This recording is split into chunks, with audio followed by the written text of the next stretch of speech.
మోహన్ గారు మీరు చెప్పండి, మీకు ఈ సినిమాలో క్యారెక్టర్ వచ్చినప్పుడు అండ్ మీరు చేసినప్పుడు మీ అనుభవాలు. ఏం చేసామో మాకు తెలియదు, నిజమే చెప్తున్నాను. ఎందుకంటే చెప్పేది చేసేది అంతవరకే తప్ప ఇక బాలన్నతో ఉంటే మాకు షూటింగ్ చేసినట్టు ఉండదు, ఆడుకోవటానికి వచ్చినట్టే ఉండేది. అంటే చాలా అన్నయ్య అదొకటే మీరు రివీల్ చేశారు, మిగతా రివీల్ చేయలేదు. ఆ సినిమాలో బాలన్న నేను ఒకటే గెస్ట్ హౌస్లో ఉండేది. ఇక ఆ గోల గురించి చెప్తే ఇప్పుడు ఇదంతా మర్చిపోతారు మీరు, కనుక ఇప్పుడు చెప్పను, చెప్పాల్సి వచ్చినప్పుడు చెప్తాను.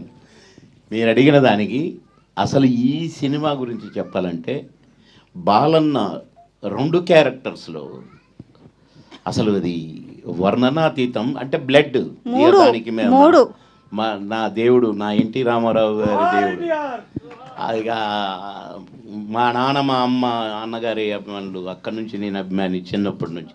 ఆ బ్లడ్ ఈ బ్లడ్ అమ్మో, ఆ ఫైట్స్ చేసేటప్పుడు కన్నా మీరు చూస్తే, ఆ గుర్రాలు నడిపేటప్పుడు మీరు చూస్తే అసలు చాలా చిత్ర విచిత్రాలు అనుకోండి అవన్నీ.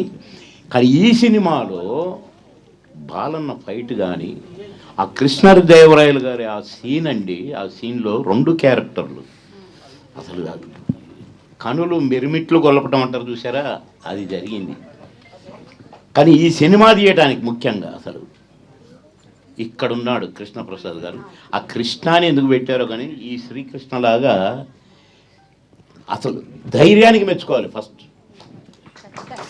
ఆదిత్య 369 ఏముంది అనే అనిపిస్తుంది. కానీ పుస్తకం తెరిస్తే సంగీతం శ్రీనివాసరావు గారు వారు సృష్టించిన ఆ సృష్టి ఇక్కడ కనపడుతుంది.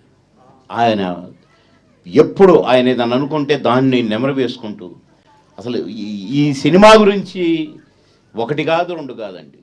ఎందుకంటే నేను నటించిన కాబట్టి, అందులో చూసిన కాబట్టి, ఎలా తీశారో చూసిన కాబట్టి, బాలన్న నటన చూసిన కాబట్టి అసలు వండర్ఫుల్. అసలు మళ్ళీ కాదు, మళ్ళీ ఇప్పుడు బాబీ చెప్పాడు కదా నా చిన్నప్పుడని.